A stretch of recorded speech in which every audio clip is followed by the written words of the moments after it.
আসসালামু আলাইকুম। তো এখন বলবো যে প্রেম করে ধর্ষণ করে পরবর্তীতে বিয়ে না করলে সেই ক্ষেত্রে আপনি কি করবেন। একদিন দুদিন না 3 দিন না অনেক দিন আপনি প্রেমের ফাঁদে ধর্ষণের শিকার হয়েছেন। সে বলেছে আপনাকে বিয়ে করবে, আপনিও ভেবে নিয়েছেন সে আমাকে বিয়ে করবে, পরবর্তীতে সে বিয়ে করলো না। সেক্ষেত্রে আপনার করণীয় কি? আসলে আপনি যখন ধর্ষিত হবেন তখন আপনার 3 দিনের মতো আপনার ওই যে সিমটম গুলো ওইগুলা থাকে।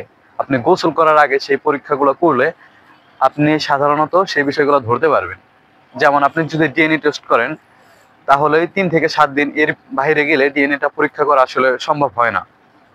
তো আপনি যখন প্রেমের ফাঁদে পড়বেন তখন তো আর আপনি জানবেন না যে সে আপনাকে বিয়ে করবে না, তো সেটা কিন্তু একটা দীর্ঘ সময় হয়ে যায়। ধরেন 1 মাস 2 মাস 3 মাস 1 বছর এরকম সময় হয়ে যায়, কারণ আপনি জানেন সে পরবর্তীতে আপনাকে বিয়ে করবে। শারীরিক সম্পর্ক করার পরও আপনি কোনো আইনের পদক্ষেপ নেন না, কারণ আপনি জানেন সে পরবর্তীতে আপনার স্বামী হবে। তো এই জন্য আপনার কোনো সিমটম থাকে না। তো সেই ক্ষেত্রে আপনি কি প্রমাণ রাখতে পারেন? আপনার সাথে যখন সে শারীরিক সম্পর্ক করছে তখন যেই জামা কাপড়গুলো ছিল সেগুলো আপনার সংরক্ষণ করে রাখতে হবে। তো সেগুলো সংরক্ষণ করে রেখে আপনি পরবর্তীতে এইগুলা এভিডেন্স হিসেবে কাজে লাগিয়ে আপনি আইনের আওতায় তাকে আনতে পারবেন।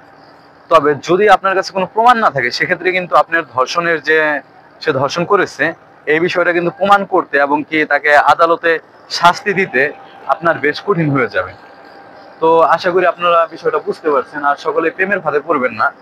বর্তমানে এই বিষয়টা অহরহ চলছে, তো এই জন্য এই বিষয় নিয়ে মূলত কথা বলা। তো আপনারা সতর্ক হন এবং কি প্রেমের বিষয়ে থেকে নিজেকে সতর্ক রাখুন যে আসলে আপনি তো ধর্ষিতা হচ্ছেন না, একজন সুদর্শন পুরুষের সাথে প্রেম করে। তো এই বিষয়ে সকলেই খেয়াল রাখবেন। তো ইনশাল্লাহ ধর্ষণ নিয়ে সম্পূর্ণ ডিটেলসে ভিডিও থাকবে। যদি আপনারা ধর্ষণ সম্পর্কে ভিডিও চান, যে কিভাবে ওর সাথে শারীরিক সম্পর্ক হলে ধর্ষণ আর কোনভাবে শারীরিক সম্পর্ক করলে ধর্ষণ হচ্ছে না, এইসব বিষয় নিয়ে সম্পূর্ণ ভিডিও থাকবে। তো ইনশাল্লাহ সকলেই দেখতে পাবেন। ধন্যবাদ সকলকে। আসসালামু আলাইকুম।